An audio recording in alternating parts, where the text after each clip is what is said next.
পৃথিবীতে সর্বশ্রেষ্ঠ গ্রন্থ এবং সর্বোচ্চ পাঠিত হচ্ছে মহাগ্রন্থ আল কোরআন।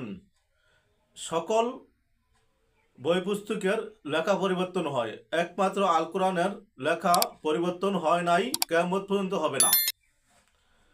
আলহামদুলিল্লাহি রাব্বিল আলামিন, আসসালাতু আসসালামু আলাইকা আলা সাইয়্যিদিল মুরসালিন ওয়া আলিহি ওয়া সাহবিহি আজমাইন। সমস্ত প্রশংসা একমাত্র মহান আল্লাহ তাআলার জন্য এবং লাখো কোটি বরং তার চেয়ে বেশি দুরুদ ও সালাম শ্রেষ্ঠ নবী, নাবিদের নাবি, উম্মতের কান্ডারি, দয়ার নবী, দোজানের বাদশাহ, সরকারে দো আলম, নূরে মুজাসসাম রসুলে পাক সাল্লাল্লাহু আলাইহি সাল্লামের উপর এবং সকল মুসলমান ভাই বোনের প্রতি আমার আন্তরিক সালাম। আসসালামু আলাইকুম ওয়া রাহমাতুল্লাহি ওয়া বারাকাতুহু। সম্মানিত দিনী ভাই বোনেরা, সম্মানিত ভিউয়ার্স, আশা করি মহান আল্লাহ তাআলার অশেষ রহমতে সকলে ভালো আছেন। তাই শুকরিয়া তান মহান আল্লাহ তাআলার দরবারে আসুন শুকরিয়া করি। আলহামদুলিল্লাহ। শুকরিয়া যত করি অতই নিয়ামত বেড়ে যায় এবং শুকরিয়া না করলে নিয়ামত কমে যায়। তাই আসুন যে অবস্থায় আছি, যেভাবে আছি, আমরা মহান আল্লাহ তাআলার দরবারে সদা সর্বদা শুকরিয়া তান আরেকবার বলি আলহামদুলিল্লাহ। সম্মানিত ভিউয়ার্স, আপনারা দেখছেন মদিনার পথে 97 ইউটিউব চ্যানেল। এই চ্যানেলের মূল উদ্দেশ্য কোরআন এবং হাদিস থেকে ইসলামিক ভিডিও আপলোড করা। তাই যারা নতুন দেখছেন অনুগ্রহ করে একটি সাবস্ক্রাইব করে পাশে থাকা বেল আইকনটি ওপেন করে দিবেন, যেন দুই একটি ভালো কথা আপনার কাছে পৌঁছে যায়। এবং সওয়াবের নিয়তে বেশি বেশি শেয়ার ও লাইক করবেন। আপনার একটি শেয়ারের কারণে যে কেউ আমল করবে, সেই আমলের নাকি মহান আল্লাহ তাআলা আপনাকেও দিবেন ইনশাআল্লাহ। সম্মানিত ভিউয়ার্স, আজকে আমরা মহাগ্রন্থ পবিত্র আল কোরআনের 29তম সূরা থেকে কিছু আলোকপাত করব। এর কোথায় নাজিল হয়েছে, এর ফজিলত কি, এর আমল করলে কি হতে পারে। তাই আসুন আমরা মূল পড়ে চলে যাই।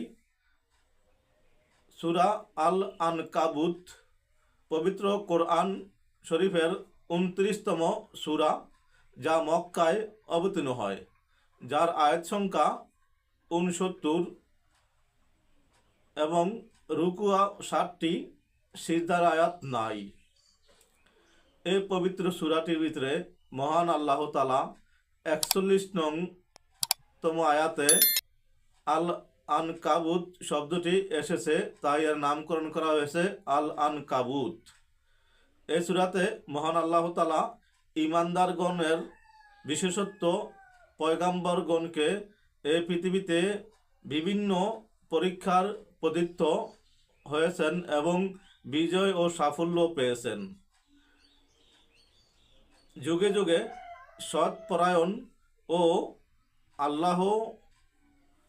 আল্লাহর অলিগণ নানাবিধ পরীক্ষার সম্মুখীন হয়েছেন এবং সফলতাও পেয়েছেন। এমন বিষয়গুলি সূরাটিতে শুরুতে ইঙ্গিত রয়েছে। সূরাটিতে কয়েকজন নবী আলাইহিস সালাম এবং তাদের জাতির বর্ণনাও এসেছে। সূরাটির শেষ দিকে পার্থিব জীবনকে ক্রীড়া কৌতুকের সাথে তুলনা করা হয়েছে।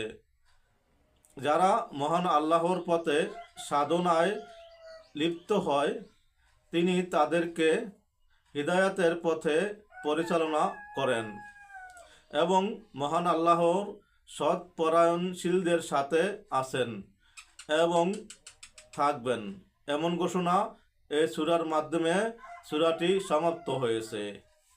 এই সূরাতে মহান আল্লাহ তাআলা হিজরতের ঘোষণা দিয়েছেন। এই সূরাতে আরও অনেক কিছু এসেছেন।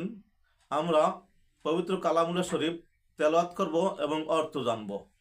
এই সূরাতে পুরস্কারের ঘোষণা এবং পাপীদের শাস্তির কথাও এসেছে। তাই আসুন নিজে কোরআন পড়ি, ছেলে মেয়েকে কোরআন শিখাই, নিজে পড়ি, অপর ভাইদেরকে কোরআন শিখার উৎসাহ দেই। পবিত্র কালামুল্লাহ শরীফ যত তেলাওয়াত করবেন অত ভালো লাগবে। হাদিসে বাকি আসছে, যে ব্যক্তি দেখে দেখে কোরআন তেলাওয়াত করে তার চোখের জ্যোতি বেড়ে যায়। তাই আসুন আমরা নিয়মিত কোরআন তেলাওয়াত করি, দুনিয়া আখিরাতে কামিয়াব হই। সম্মানিত ভিউয়ার্স, উপকার মনে হলে অবশ্যই একটি সাবস্ক্রাইব, শেয়ার ও লাইক করবেন এবং আপনার মূল্যবান মতামত কমেন্টে জানাবেন। আপনার একটি কথা আমরা অতি গুরুত্ব সহকারে দেখব ইনশাআল্লাহ। সকলের কাছে দোয়া চাই, মহান আল্লাহ তাআলা যেন আপনাদের দোয়ার বরকতে আমাকে দুনিয়া আখিরাতে কামিয়াব দান করেন। আসসালামু আলাইকুম ওয়া রাহমাতুল্লাহি ওয়া বারাকাতুহু।